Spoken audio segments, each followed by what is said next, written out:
I hope you can all see my whiteboard. Yes, sir. All right.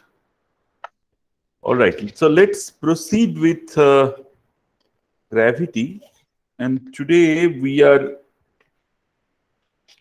going to look at some of the fundamentals around the shape of the Earth. Okay. So, shape of the Earth.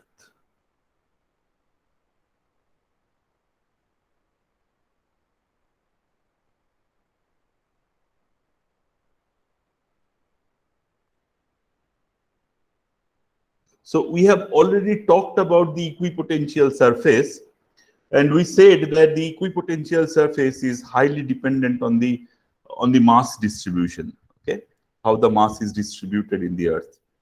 So hence, understanding the shape of the Earth is absolutely important because that has direct implication on the equipotential surfaces.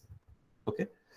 Now, the way we generally draw the shape of the Earth is a sphere, right? Now, by now, of course, you know from your knowledge that Earth is not an ideal sphere. So what people have done, that they have used the GPS technology. GPS, what is the full form of GPS? Can someone tell me? Global positioning, sir. Global positioning system. Okay. So what exactly it does? It kind of gives you. So it is of course related with the satellite information. What it essentially does, it can give you the exact location with respect to a reference frame. That could be the satellite. Okay, with respect to a reference frame which is like sitting outside the Earth, it can give you the exact position of a particular point on the surface of the Earth. Okay, so what you can do, say if you have GPS stations installed at various locations in the Earth. Okay, these are the locations of the GPS stations, and you know there is a great network of GPS stations around the Earth. So they measure, of course, the position of that particular place, and of course they also measure something called ground motion. Okay, we will learn about measuring ground motion, how they are important later on when we discuss the elastic waves and seismic. But for the time being, remember, you can actually get the exact coordinate with respect to this known reference frame which is sitting outside the Earth. We can get the XYZs of any point where my stations are located. Okay. So what people have done, they have taken that data, and what we can observe, I mean, I'm drawing it in 2 dimension, but think that this is applied in 3 dimension as well. Okay. So from the surface of the Earth, what they can do, they get some scattered data like this. Okay. And what they have done, through that scattered data, they have fitted a best fit ellipsoid. Okay. Best fit ellipsoid. Although I have not drawn a nice ellipsoid, but just consider this to be an ellipsoid. Okay. So this ellipsoid is nothing but the best fitting curve through the GPS points at different positions on the Earth, and this is what we call as IRE, or International Reference Ellipsoid. Okay.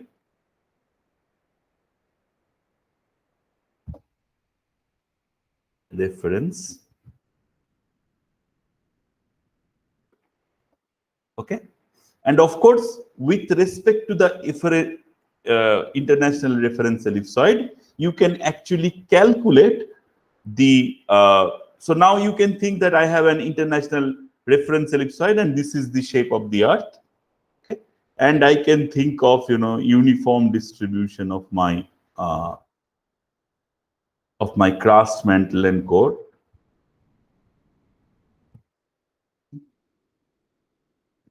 And I can theoretically calculate the value of UG. Okay, and I can theoretically calculate the value of G. Okay, and this is what we call as GT, or G theoretical. Okay, remember, this is called G theoretical. So what is G theoretical? That I am assuming that the shape of the earth is like international reference ellipsoid. Okay, and then I am thinking of uniform distribution of mass, okay, through different layers. And then I, if I do that, I can put everything is like very nice and honky-dory. There is no sort of irregularities in them. It's a perfect ellipsoid. And then I can calculate the G theoretical, and I can calculate the equipotential surface. Okay, so this is the equipotential surface theoretical. You can write down like that, which is related to the international reference ellipsoid. Okay, is that clear? Yeah, this So point I is clear. couldn't understand how they have constructed the ellipsoid. So exactly. Okay, so what I just said, that at every position, suppose I am sitting at Bhopal. Okay, suppose here is Bhopal. Okay, this point is Bhopal, and I can have XYZ of Bhopal with respect to the satellite, right? Yes, sir. Similarly, I can, maybe I'm sitting at San Francisco. Okay, I can have XYZ of San Francisco with the same reference frame, right? Okay. Yes, sir. So similarly, I can get it from all the GPSs which are actually stationed around the Earth. Okay, and then I can essentially plot them, and I can fit a best fitting ellipsoid through the data, and that is what would be my international reference ellipsoid. So you can see some places the data will be exactly matching the point, some places the data will be above, some places the data will be below, right? So that's how the best fitting curves are actually fitted, isn't it? Yes, sir. Yes, sir. And then I will get a perfect ellipsoid, which we call as the international reference ellipsoid, and that I can think is one of the assumed shape of the Earth, like an ellipsoid. Okay, and I can calculate my G at any point, considering that the shape of the Earth is as the international reference ellipsoid, and uniform distribution of masses throughout different layers. Okay, and then similarly I can also calculate UG. Clear so far? Yes, sir. Yes. Okay, now if I draw, is it clear for everyone, this concept? Yes. All right, just stop me here anywhere your concept is not clear, because it's absolutely important that we clarify the concept properly. Okay, now let us say I have now drawn my international reference ellipsoid.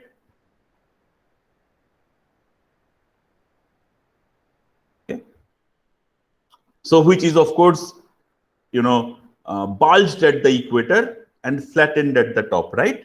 Bulged at the equator and flattened at the top, at the pole.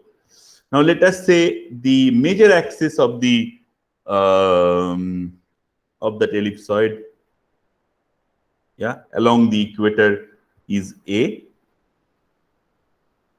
Okay, and let us say the minor axis is C. Okay, so now I'm just right now I am projecting that whole ellipsoid in 2 dimension, like seeing a cross section. So I'm calling it an international reference ellipse. Okay, you can just convert the whole thing into into something which is in 3 dimension. Okay, it will be the same thing, right? Now let us say if I want to calculate an equivalent sphere,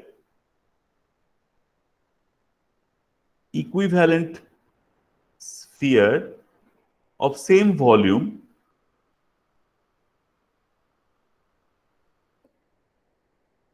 what would be the radius of that sphere? You understand? So I want to, so suppose the volume of this ellipsoid is V1. I wish to construct a sphere which has the volume of V1. Okay, and I want to find out the radius of it. Okay, so what people have seen that the value of A is in the international reference ellipsoid is 6378.136 kilometers. The value of C, which is the minor axis or the polar axis, that is 6356.751 kilometers. Okay. Now, for the equivalent spheroid, okay, how would the equivalent spheroid would look? Of course, the radius, the spheroid would look something like this, you know. So the radius will be lesser than A but greater than C. Okay. So if I think this is my radius of that equivalent spheroid, so R will be, of course, less than A but greater than C, right? And I can calculate the value of R being A square C by 1/3. Can you do this calculation quickly? What would be the value of R then?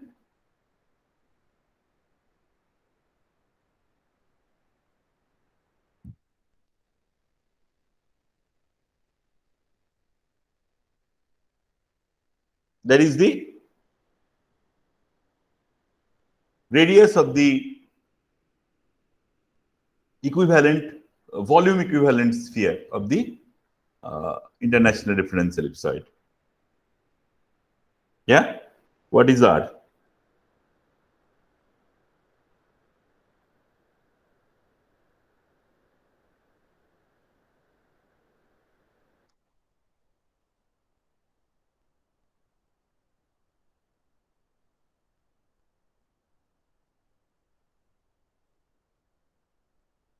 Six three seven 6370.99.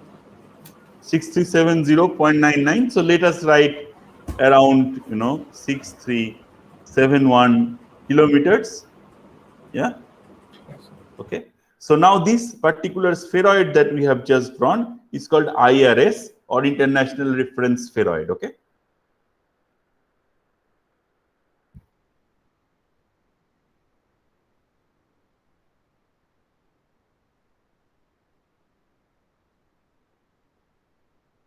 And when we refer to the radius of the Earth, we refer to this value of R. Okay. So what is the radius actually? If the Earth is not a sphere, how can we define the radius of the Earth? Okay. It is the radius of the international reference spheroid. You get my point, everyone?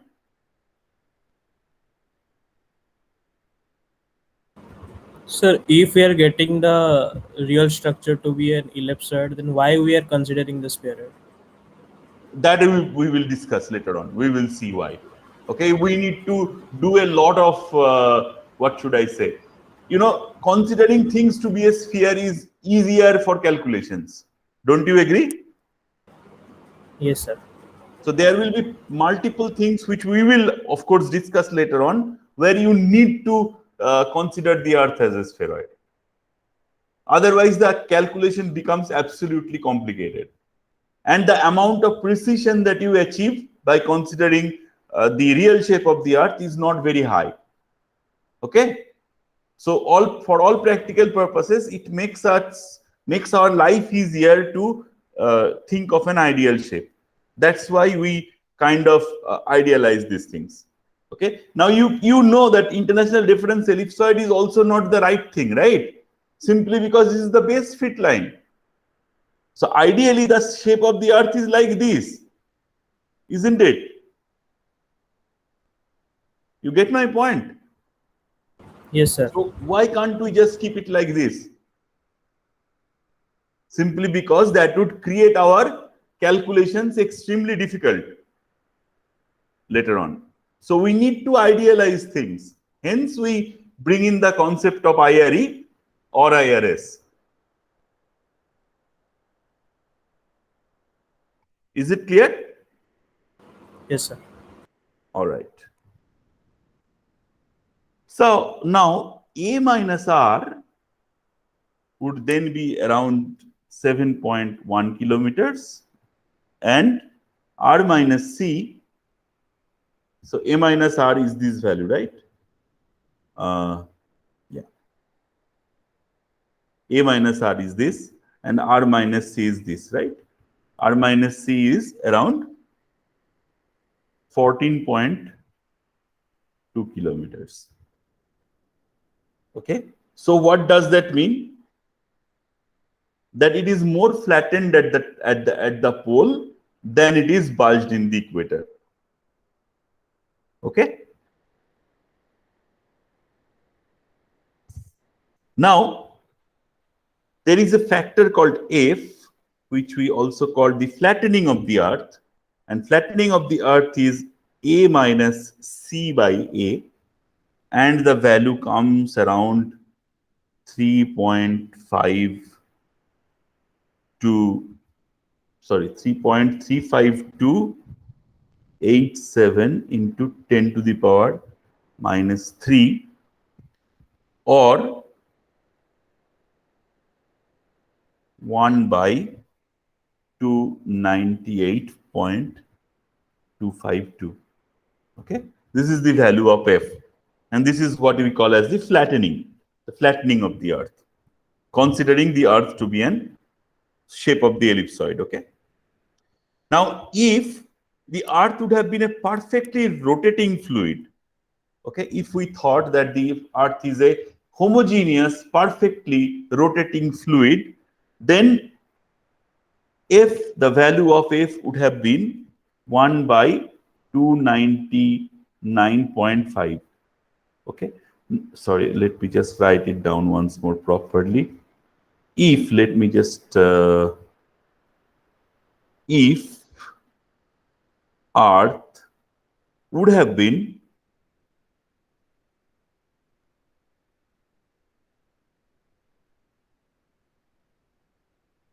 perfectly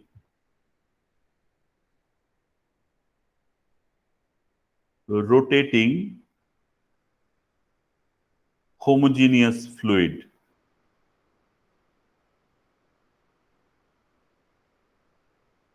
then the value of F would have been, with same geometry, 1 by 299.5. Now, why are we talking about this? Say, for example, you have seen this when people do pottery. Have you seen people doing pottery, at least in a video? Yeah? Yes, sir.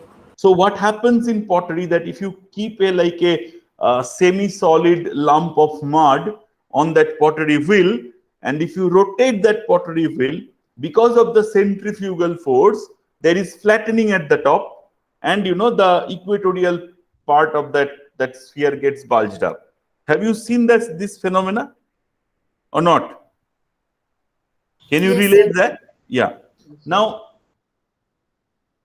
if I keep a perfect fluid which is homogeneous, then if I calculate the flattening, it would have been 2.99, 1 by 299.5. But we see that is not the case. The value is little bit different.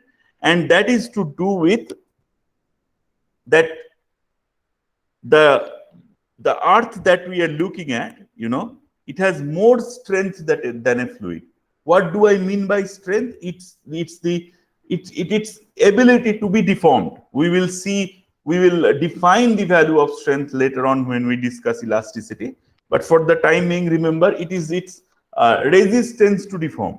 Okay, so if something is more stronger, that means it is less malleable, less probability of it to be deformed. Okay, so Earth has more rigidity than a perfectly homogeneously rotating fluid. You know from your experience, of course, now that the Earth, from your study now, that the top part of the Earth is crust, which is not a fluid. The mantle, the greater part of the mantle is solid. So those things actually creates more rigidity in the Earth.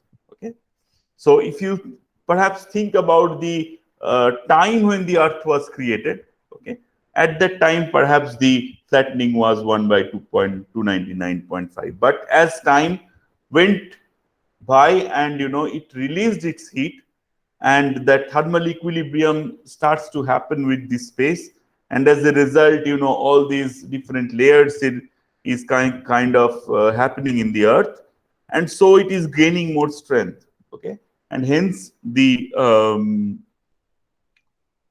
flattening is changing. Okay, now this particular phenomena is called flattening, or also called polar flattening. You could have called it equatorial bulging as well, but the more used term is polar flattening.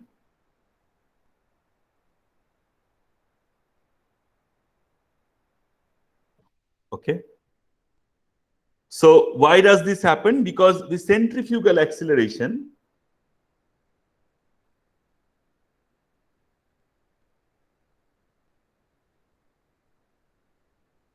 is maximum at the equator.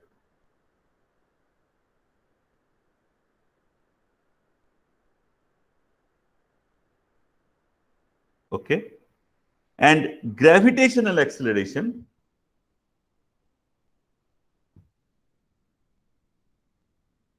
is minimum at the equator.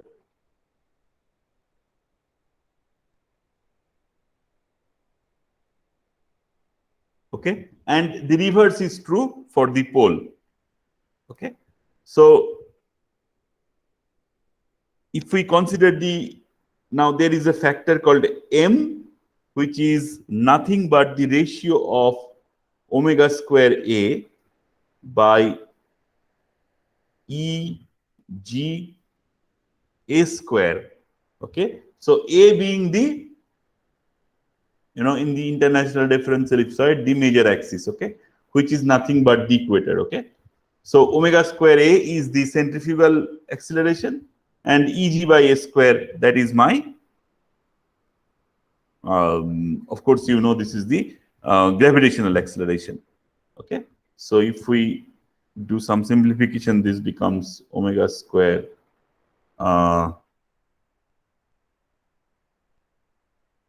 what is it? So you can calculate the value to be 1 by, you can do that calculation, 288.901.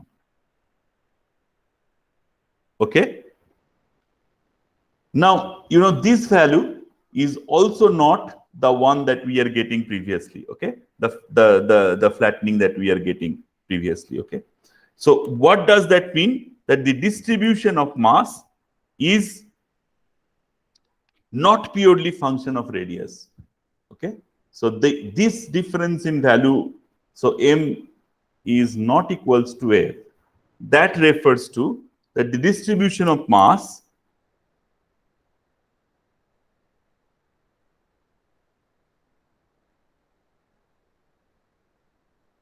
okay in the Earth, of course, is not purely a function of the radius. Okay, yeah, it's not like I have beautifully density crust, and then equidensity mantle, and same density core, and they are very beautifully distributed with respect to its radius. That is not the case. Hence, you do find this difference. Okay. Now,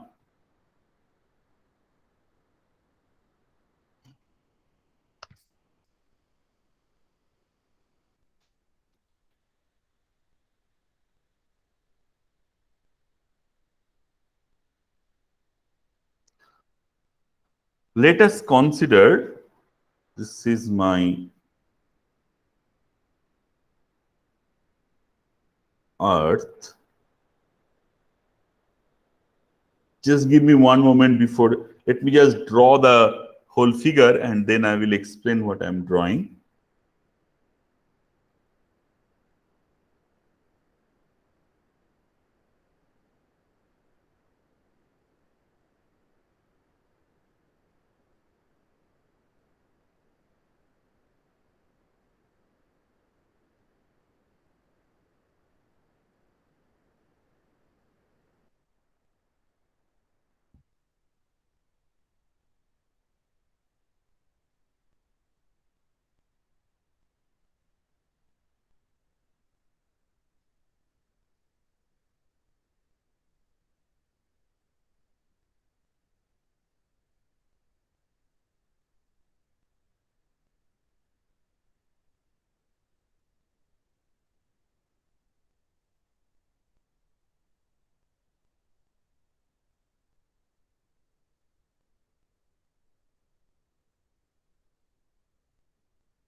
Okay.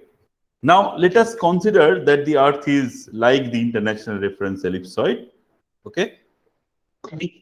And let us consider that this, this beautiful rainbow colored plane is my equatorial plane. Okay. Now, the moments of inertias, okay, and I have also defined the coordinate frame, the reference frame x, y, and z. Now, the moment of inertias along y, x, and z, b, a, b, and c. Okay, x, y, z, x, y, and z. The moments of inertia along x, y, and z is a, b, and c. Now, of course, if the radius, if we already know that the Earth is flattened, and we also know, I mean, in the not in case of the International Reference Ellipsoid, but ideally, the radius, I mean, this radius and this radius is also different, at that equatorial plane. But for all practical purposes, we can think that they are kind of similar. We can write down C is, of course, C is, of course, not equal to B A. Okay, something, an expression like that.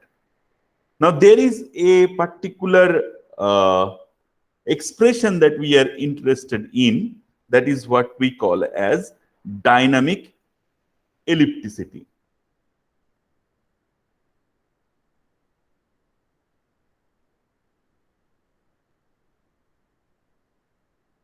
And dynamic ellipticity, H, is defined as C minus half of A plus B by C.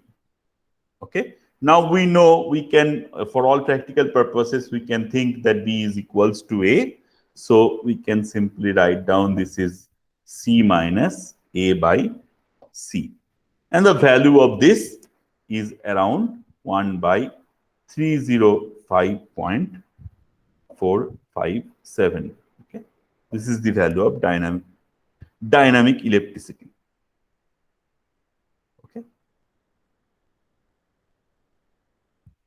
Now, I, which is the moment of inertia at any point P, okay, which is situated at a polar coordinate r theta, where theta being the angle between the vector, the distance vector and the z-axis, and r is the length of the vector, then we can write down I is equals to, of course, a sine squared theta plus c cos squared theta.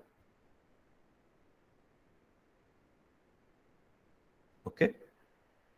Now, a very famous scientist, J. Maculag, in 1849, J. Maculag,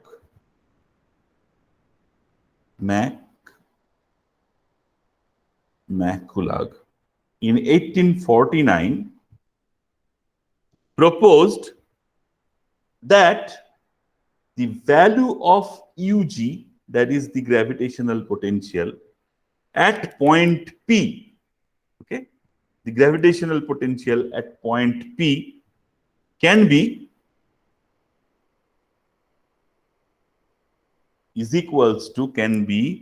minus G E by R minus G A plus B plus C minus 3I by 2R cubed. Okay? So now you see that because of this dynamic ellipticity, because the moment of inertia is not exactly the same, okay, what he has done, so if I would have thought that the earth is a perfect sphere, okay, then the value of UG would have been this, minus G by R. Okay. Now, as I am deviating from the shape of the earth from a sphere to an ellipsoid, what I have to bring in? I have to bring in the component of it being a sphere, and then I have to, add another component which is due to the difference in the moment of inertia, okay, due to the dynamic ellipticity, okay, and that is, I am not getting into the derivation or proof of this particular statement, but what this particular scientist did in 1849, that he actually proved, because when you are deviating the shape of the earth from a perfect sphere to something which is more elliptical, I have to add this term which would encompass the dynamic ellipticity into your equation. Okay, some form of dynamic ellipticity, which is a plus b plus c minus 3I by 2R cubed. Okay, and that would provide me my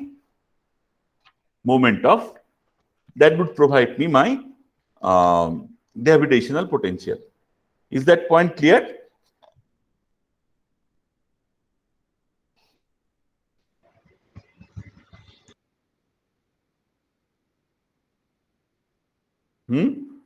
Yes, sir. All right. So now, what we will do in the next class, although today's class is not over, okay, what we will do in the next class, we will, from this point onwards, we will try to get into more towards the actual shape of the earth. Now, what we have done, we know that if it is a perfect sphere, okay, the UG is minus GE by, small r, which is at a distance p, okay, from the. Now, of course, if I am deviating from sphere to an ellipsoid, then UG is this term, and then something else which is a function of my dynamic ellipticity. which is a function of h. Okay. And then what we will try to do, we will try to, go more towards the actual shape of the earth. Okay. And we will see how, my value of UG is keep on changing. Okay. So that is what we are going to do in the next class. So if I try to, make you understand what it is, suppose we are considering the earth to be a sphere, the value of UG is here. Okay. So this is where the earth is sphere. Now, if the earth is like, an ellipsoid, don't think that the value of UG is increasing. Okay. Suppose the actual value of UG is kind of lying somewhere here. Okay. So if you are thinking that the shape of the earth is like an ellipsoid, then we are kind of pretty close here. Okay. The value of UG becomes here. Now you can see it's still not touching the actual value. Now, if I am, modifying my shape bit more, okay, I will reach to a bit more precision. I keep on modifying that value and going more closer to the actual shape of the earth, I will be even closer to the value. I will never touch, the actual shape of the earth, because it has a lot of, because, you can understand how many undulations this particular earth surface has, but we can go to a point which is very close to the actual value. And after a point, it will be immaterial to actually bring in more complexity. Okay. So that is something we are going to study in the next class. But do you understand the philosophy, what I have just explained?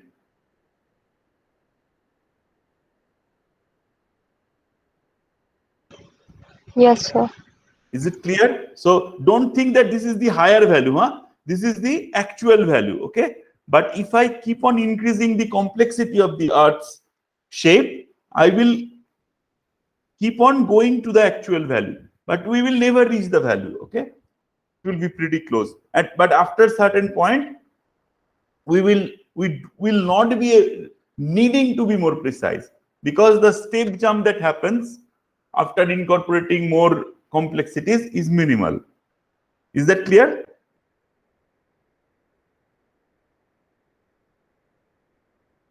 Is that clear, everyone? Tell me, this is a very important concept and I want every one of you to understand this. Yes, sir, it is clear. Very good. Now, before we get into that discussion, we have to understand two things. I think you have already studied this, but no harm in talk about them once more. To actually do the step that I have just discussed, we need two things to understand. One is called Legendre's polynomial.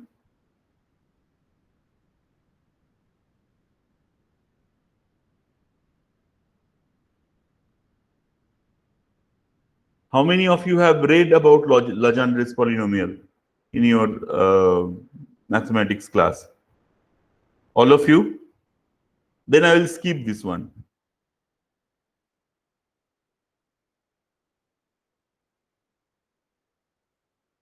Okay. So now suppose I have a triangle.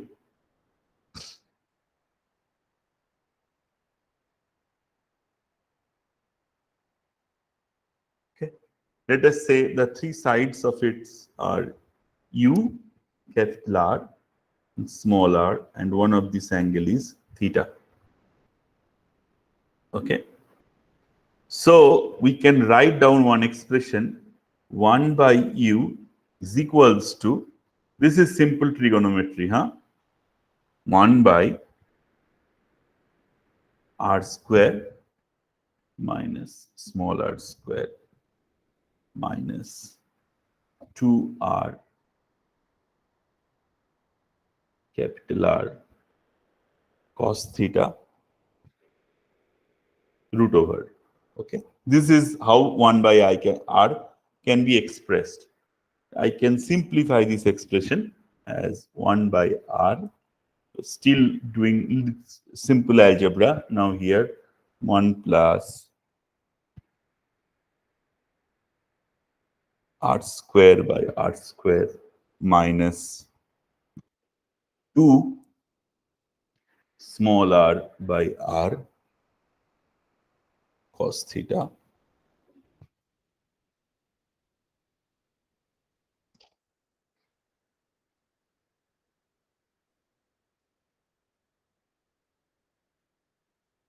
okay. Now I can expand this equation, okay. Now I can expand this equation and I can write down 1 by r 1 plus small r by r cos theta plus r square by r square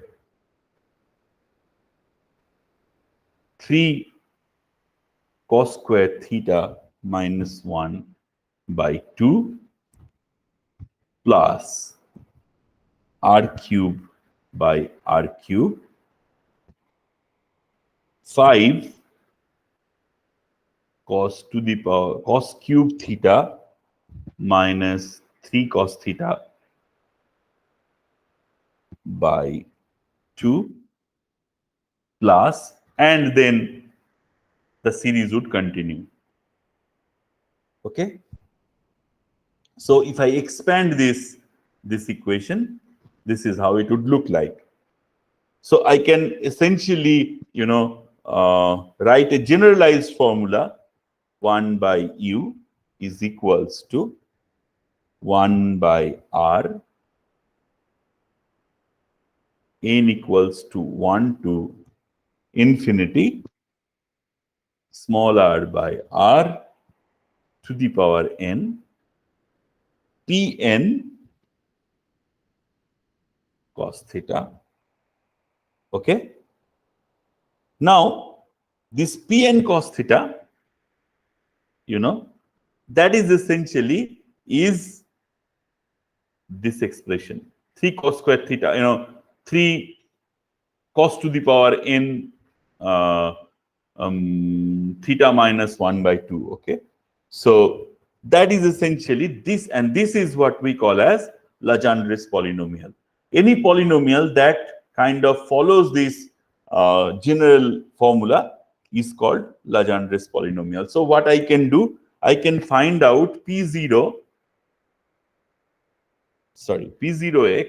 with this, I can find out P0x is equals to 1, P1x is equals to x. Similarly, P2x is equals to half 3x square minus 1. P3x is equals to half 5x cube minus 3x. Okay. And this is what we call as Legendre's polynomial, because it is particularly described by a scientist called Legendre, which is a French scientist. Okay. Yeah. So we will see how this Legendre's polynomial can be used to derive the UG to a greater precision value, that we will see. And the next thing we need to know is Laplace's equation.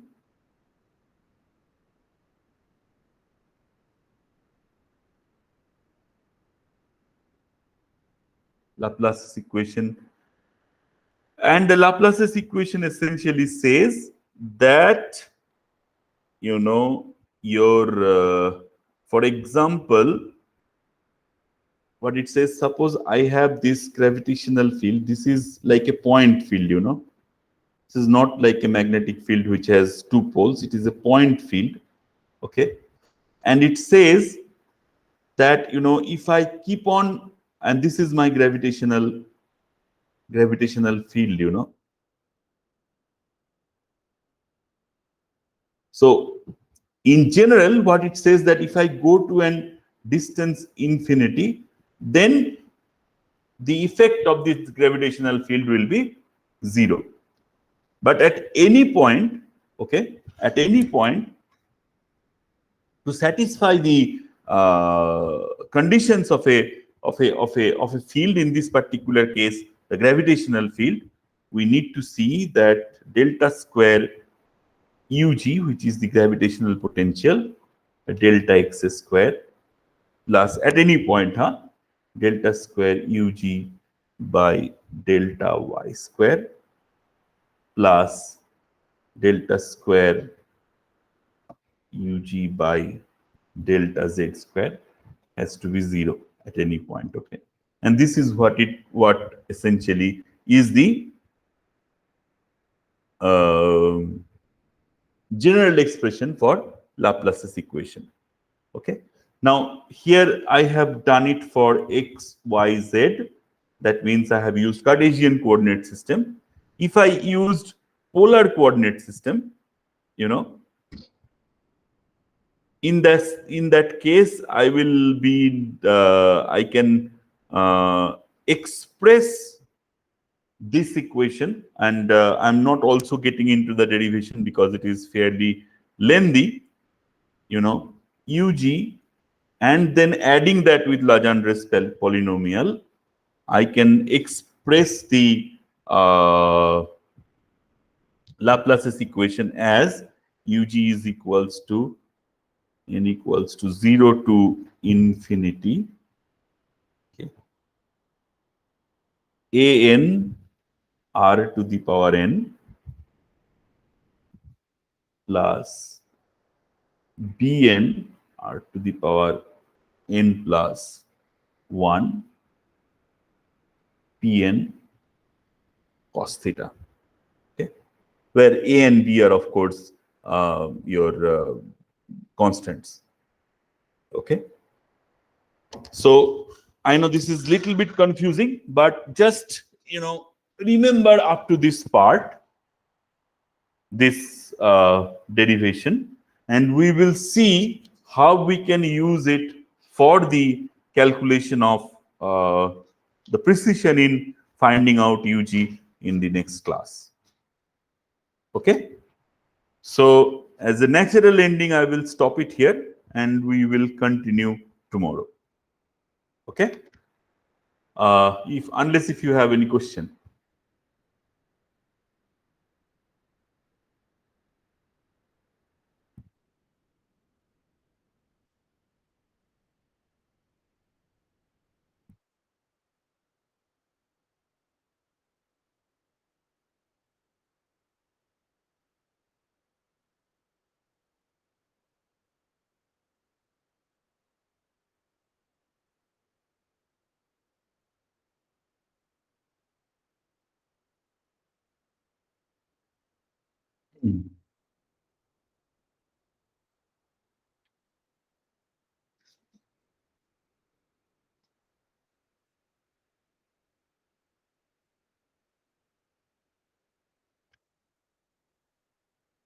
No? Okay. All right then. I look forward getting your assignments by 5, and I will see you tomorrow. Thank you.